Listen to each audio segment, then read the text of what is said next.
On Saturday, I thought to myself that I would not be able to stand up here and speak to you, as doing something like this is my worst nightmare. However, on Saturday, Tyler said to me, I would like to read a poem to Mum at the funeral. Then Amber said, I would like to play my recorder for Mum. And then Taryn said she would like to play her guitar for Mum. The next thing I knew, that had turned into performing the song we've just seen. Well, didn't have much choice, did I? The three of them have made me so proud by how they have managed themselves and handled the constantly changing situation over the last 5 months. I actually don't think many adults could have managed as well as they have. Their maturity and compassion has been immense, and I thank them so much for what they have helped me achieve with their mum.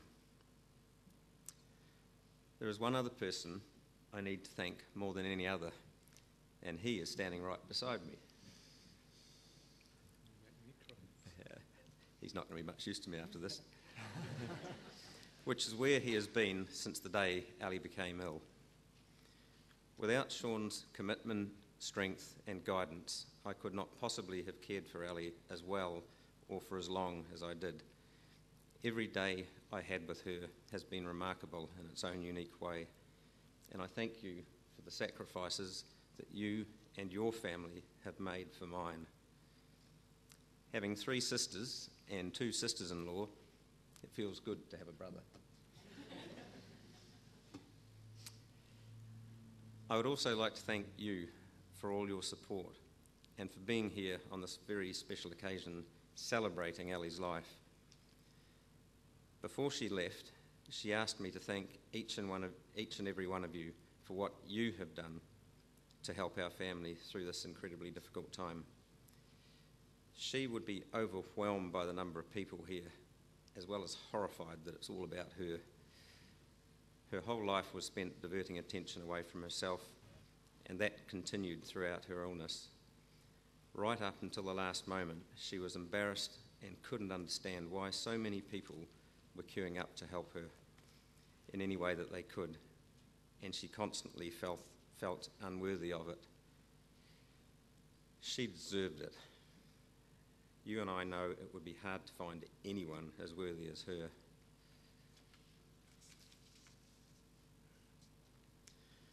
But of course, today is all about Ali, and she has shown us what can be achieved when you have the strength, courage and determination to fight for your family and not accept what is supposed to be.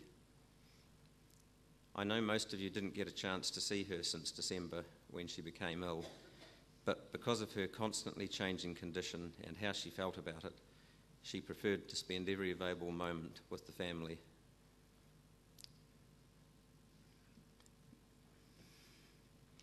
May has always been a very special month for our family, as Mother's Day is a major event as far as Tyler, Taryn and Amber are concerned. As well as that, next week is both our 20th wedding anniversary and Ali's 45th birthday. And although she will not be here in person, we will celebrate those days. Last year, she and I went away for a wonderful couple of days as we both thought it was our 20th anniversary. Got no idea how that happened because it's pretty easy doing the sums. But anyway, only to realise that while we were there, it was actually our 19th. That now makes those moments together last year pretty special. The red roses that you see here represent the 21 years that we have been together. When we were told at the beginning of the year that Ali only had a few weeks to live, I never dreamed that we'd reached Valentine's Day on the 14th of February, but we did. And that day was the 21st anniversary of the first time we went out. Every year I have given her one red rose, so there are all 21 of them.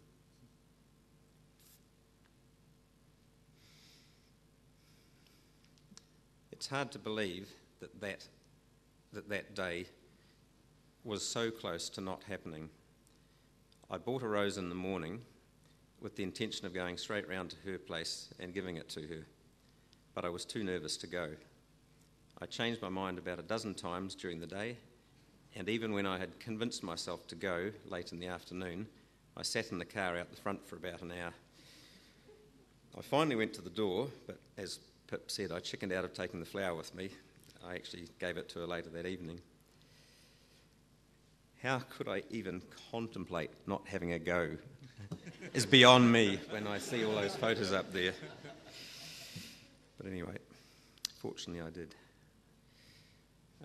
There are many of you that have stories to tell about Ellie, and the fact that most of her life has been spent on the other side of the world means that there are many people who are not here with tales to tell.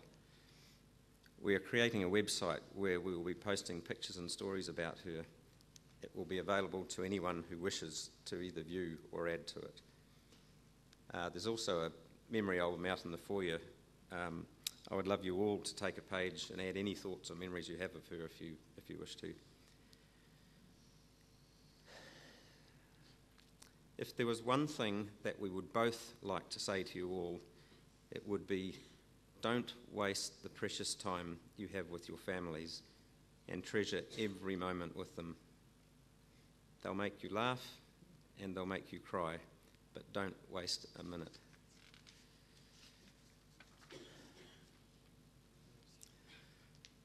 One thing that Ellie and I talked about a few months ago was whether or not we thought that we'd missed out on anything by only having 21 of the 70 years we had hoped to spend together.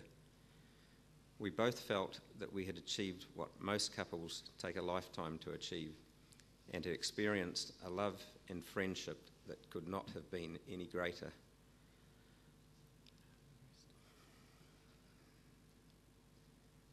It is now time that I say goodbye, my love. It all seemed so perfect. It was perfect. And in time, it will be perfect again. As these 3 children, who are such wonderful parts of you, grow up before your eyes, you live on in them and me. Goodbye.